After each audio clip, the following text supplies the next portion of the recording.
Pay close attention to the voice you're about to hear in this next clip. Got tickets on a lot of these folks, I'm telling you. For those just catching up, Dominique Jones, better known as Lil Baby, has been on law enforcement's radar for months, but everything changed on April 1st, 2025, when lead gang investigator Marissa Viverito took the stand in an Atlanta courtroom. And who were they referring to in that portion of the call?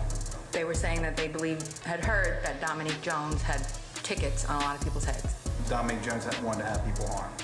Correct. But that's not all. What she revealed signals possibly the end for Lil Baby, for real this time. A career on the brink. Viverito presented wiretap evidence in court that allegedly proves Lil Baby placed bounties on individuals' heads as part of murder-for-hire plots. Unlike previous allegations that were vague and circumstantial, this testimony directly named Jones and included actual court audio that has since been made public. The most damning exchange came when prosecutors questioned Viverito about the meaning of certain terms used in intercepted calls. And what, in your experience, do you know what tickets are? A price on somebody's head. What do you mean by on somebody's head? What is that? Like a bounty. Then came the bombshell moment where Lil Baby was explicitly named as the person allegedly orchestrating these bounties. They were saying that they had heard that Dominique Jones had tickets on a lot of people's heads. Dominique Jones had wanted to have people harmed. Correct. This testimony represents a quantum leap from earlier allegations that merely connected Lil Baby to gang violence through a music video shoot. Now authorities are directly accusing him of orchestrating violence, a crime that could carry decades in prison if proven. To understand just how devastating this evidence could be, we need to rewind and track the rapid escalation of this case. The saga began in February 2025, when Atlanta police held a press conference about the July 2024 murders of two 13-year-old boys, Layman Freeman and Jacody Davis, and the shooting of an 11-year-old, Dontavius Davis. At that press conference, Homicide Commander Major Ralph Woolfolk made shocking allegations about an unnamed Atlanta-based rapper whose cowardly acts allegedly contributed to these deaths. The investigation aspect of this, Lamont Freeman was allowed to be a 13-year-old for 27 minutes before gang violence ultimately took his life. Gang violence that was orchestrated by adults in our city, and cowardly acts of an Atlanta-based rapper that decided to go over into a rival gang stronghold and shoot a music video in a place that he knew he should not have been. And in the subsequent days, we saw homicides and shootings, and ultimately the deaths of two children as a result of his cowardly actions. And you know who you are. And I tell you that this team will work relentlessly to hold you and the persons that you are affiliated with responsible for those actions. Though Woolfolk didn't name Lil Baby directly, local news outlet Channel 2 Action News quickly obtained arrest warrants, confirming he was the rapper in question. The initial allegations centered around a May 2024 music video shoot in territory allegedly controlled by a rival gang to Lil Baby's 4PF, 4 Pockets Full, group. During that video shoot, violence erupted with 3 men being shot, though all survived. Police claim this incident sparked a chain of retaliatory actions that culminated in the July 2024 shooting that killed the 2 teenagers. At that point, legal experts suggested Lil Baby might have a fighting chance in court. The allegations were about indirect responsibility, essentially claiming that his choice of location for a music video set off a chain of events leading to violence. Many argued this was too tenuous to result in serious criminal charges. Once again, those are some heavy allegations to put on somebody just because they went to shoot a music video. Lil Baby himself seemed confident, dismissing the allegations on Instagram as fake news and assuring fans he was overly good. His high-powered legal team, led by attorneys Drew Findling and Marissa Goldberg, released a statement calling the police's claims complete and total nonsense. But Viverito's April 1st court testimony has completely changed the game. No longer are authorities just claiming Lil Baby inadvertently sparked violence. They're now alleging he actively orchestrated it through murder-for-hire plots. These are federal crimes that carry potential life sentences. Criminal defense attorney Marcus Washington, who isn't involved in the case but has followed it closely, told media outlets, if these wiretaps are authenticated and admissible, this could be the proverbial nail in the coffin for Lil Baby's defense. Moving from allegations about a music video location to direct evidence of murder-for-hire plots represents a quantum leap in the seriousness and specificity of the case against him. The wiretap evidence is particularly significant because it doesn't rely solely on police narrative. It purportedly contains actual intercepted communications linking Lil Baby to bounties placed on individuals. While the full recordings haven't been released to the public, the court testimony suggests they contain damning information that could prove difficult to explain away. As of April 2nd, 2025, Lil Baby has not been formally charged, charged based on Vivarito's wiretap evidence, but legal experts suggest charges could be imminent. The delay might indicate prosecutors are carefully building their case, potentially working toward a RICO, Racketeer Influenced and Corrupt Organizations Act, indictment that could target Lil Baby and others allegedly connected to 4PF. For Lil Baby, the stakes couldn't be higher. Born Dominique Jones, his rise from the streets of Atlanta to hip-hop superstardom has been nothing short of remarkable. After serving approximately 2 to 3 years in prison around 2014 to 2016 for drug and weapon charges, he launched his music career upon release and quickly ascended to become one of rap's biggest commercial forces. Now, the specter of returning to prison, potentially for decades, looms large. And unlike his previous incarceration, which occurred before he achieved fame, any prison time now would come at the height of his career, effectively ending the empire he's built. Decoding the wiretaps. The most critical part of Vivarito's testimony centered on intercepted communications allegedly discussing tickets that Lil Baby had placed on people's heads. Let's break down the key moments from this court audio. First, the prosecutor establishes who was speaking in these intercepted calls. We just heard somebody say these folks got tickets on these people. We know what's going on. First of all, who was that said that about the tickets? Unc, the unidentified male that was being referred to as Unc. And he's speaking with Mr. Sanders. Correct. Then comes the critical question about what tickets means in this context. What, in your experience, do you know what tickets are? A price on somebody's head. What do you mean by that? What do you mean on somebody's head? What is that? Like a bounty. The prosecutor then establishes the purpose of these alleged bounties. To have them arrested? Harmed or killed. And who were they referring to in that portion of the call? And finally, the direct connection to Lil Baby. They were saying that they had heard that Dominique Jones had tickets on a lot of people's heads. Dominique Jones that wanted to have people harmed. Correct. Former federal prosecutor Elena Rodriguez, who specialized in organized crime cases but isn't involved in this matter, told us, "This testimony checks all the boxes prosecutors need. It establishes the meaning of coded language, connects it to violence, and directly names the target of the investigation. If the underlying wiretaps are solid, this creates an extraordinarily difficult situation for the defense. But how credible is this evidence? Let's examine both its strengths and potential vulnerabilities. On the strength side, Vivarito is described as a lead gang investigator, likely with extensive experience interpreting coded language used in criminal organizations. Her testimony appears confident and unequivocal about the meaning of terms like tickets in this context. Coming from law enforcement with specialized expertise, such interpretations typically carry significant weight with juries. Moreover, wiretap evidence generally represents some of the most powerful tools in prosecutors' arsenals. Unlike witness testimony, which can be attacked based on credibility or motive, recorded conversations provide direct evidence that's difficult to dismiss as fabrication or misunderstanding. However, there are several potential vulnerabilities in this evidence that Lil Baby's defense team will undoubtedly exploit. First, the testimony indicates that the speakers on the call were discussing what they believed or had heard about Lil Baby placing bounties rather than claiming direct knowledge. This introduces an element of hearsay. They weren't claiming to have heard Lil Baby order these bounties personally, but rather discussing rumors about him. Criminal defense attorney Michaela Patel explained, "The fact that these individuals were discussing what they'd heard rather than direct conversations with Lil Baby creates a layer of separation. The defense will argue this is essentially gossip about their client rather than direct evidence of his actions. Second, the identity and credibility of the speakers on the call could become central to the case. The testimony mentions someone identified only as Unc, presumably unknown, speaking with Mr. Sanders, likely referring to Keontae Sanders, who was previously connected to the July 2024 shootings. Interestingly, previous reports indicated that Sanders allegedly planned to extort Lil Baby for $5 million, suggesting a potentially adversarial relationship that could give him motive to spread damaging claims about the rapper. This connection could provide ammunition for the defense to argue that the conversations were deliberately fabricated to implicate Lil Baby. Those communications identified their target as multiple different people, and one of the people is someone who has a very close relationship to Lil Baby, and this person is supposed to be and alleged to be a 4PF gang member.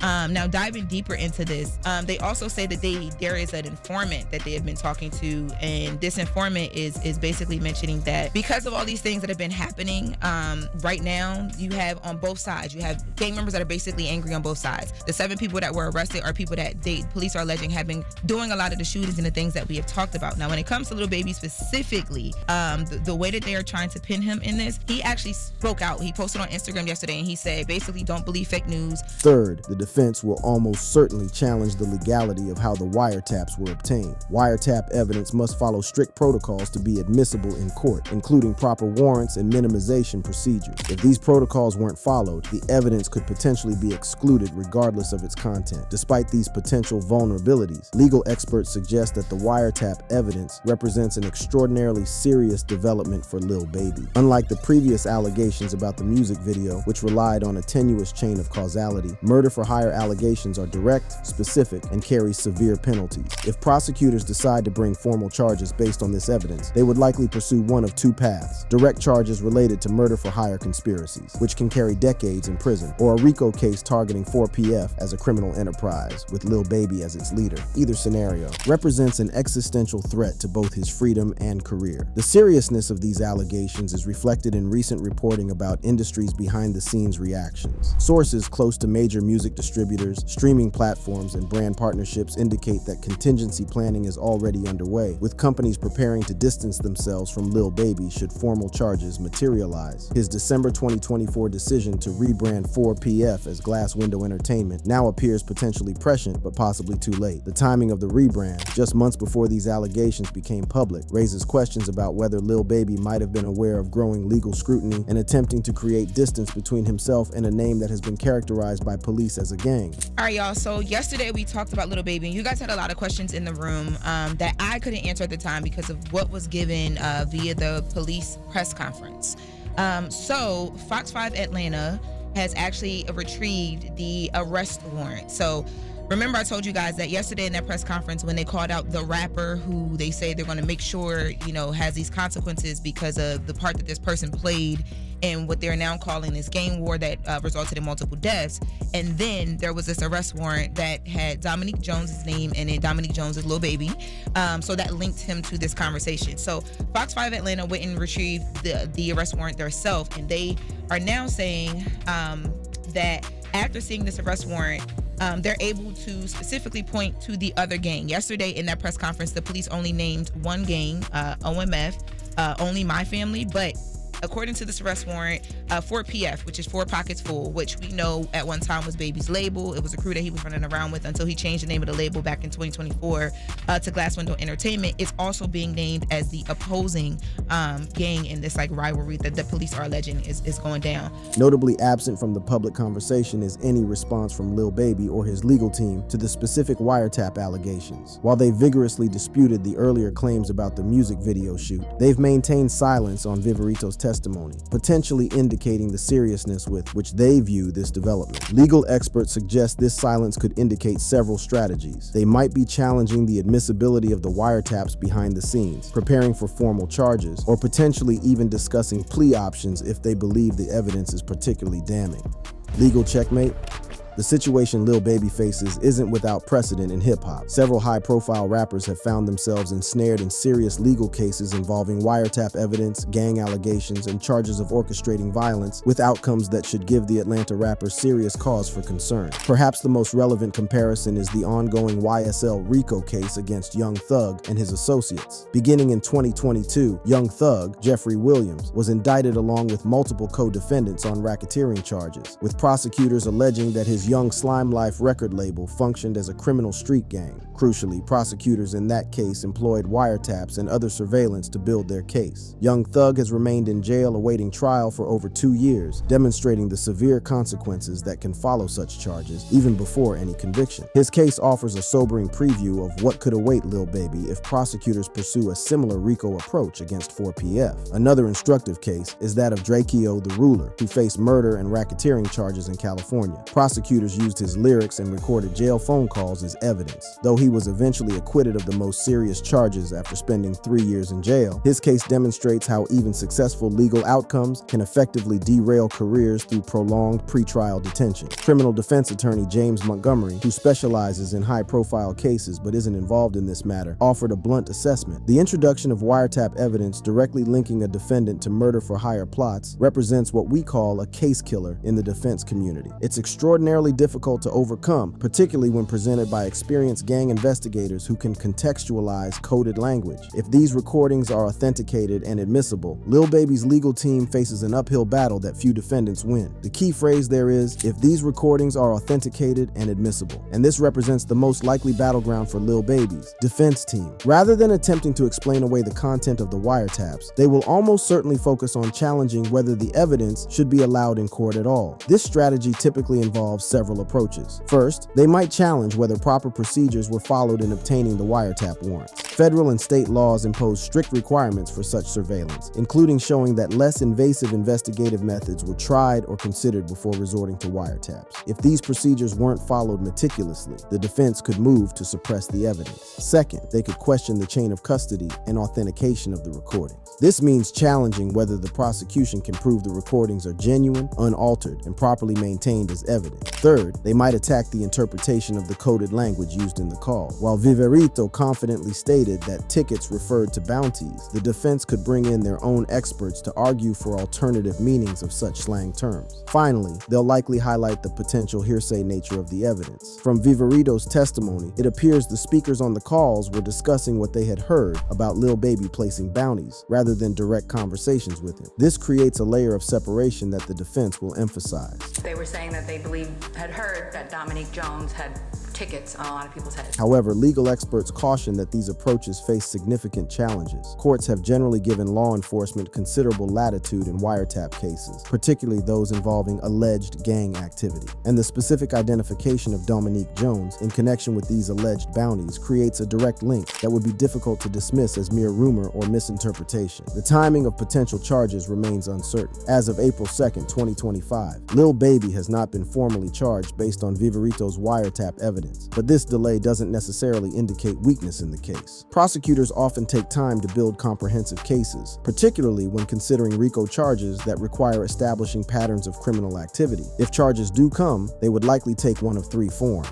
The first possibility is direct federal charges related to murder-for-hire conspiracies, which carry potential life sentences. The second is state-level charges for criminal solicitation or conspiracy to commit murder, which also carry decades in potential prison time. The third, and perhaps most likely given the pattern in Atlanta, would be a RICO case targeting 4PF as a criminal enterprise, with Lil Baby named as a key leader. This approach would allow prosecutors to hold him responsible for crimes committed by others within the organization, even without direct evidence of his personal involvement in each act. For Lil Baby, the stakes couldn't be higher. Unlike his previous prison stint, which occurred before his fame, any conviction now would come at the height of his career. The financial impact would be devastating, not just in lost income from music and performances, but in the collapse of his business empire and brand partnerships. His public image as someone who transcended his troubled past to become a legitimate business success, even visiting the White House to discuss criminal justice reform with then Vice President Kamala Harris in 2021, now stands in stark contrast to the allegations of ongoing criminal conspiracy. This jarring contradiction has created a polarized response among fans and observers. While some continue to defend him as the target of selective prosecution, others see the specific wiretap evidence as finally revealing the truth behind a carefully crafted public image. The industry impact is already being felt, albeit quietly. Sources within major record labels indicate that marketing plans for artists with known gang affiliations are being reassessed, and contract language regarding criminal activity is being strengthened. The message appears clear. The era of open association between commercial music and street organizations may be ending as law enforcement increasingly targets these connections. For Lil Baby himself, the coming weeks and months will be critical. The introduction of the wiretap evidence represents what many legal experts view as a point of no return, the moment when allegations move from speculative to specific, from circumstantial to direct, and potentially from survivable to catastrophic. If formal charges do emerge based on Viverito's testimony, the odds of avoiding conviction would be slim. The statistics are sobering. Federal prosecutors win convictions in approximately 90% of cases that go to trial, and this rate is even higher in cases involving wiretap evidence. State prosecution success rates vary, but remain high for cases built on similar evidence. In the court of of public opinion, the damage may already be irreversible.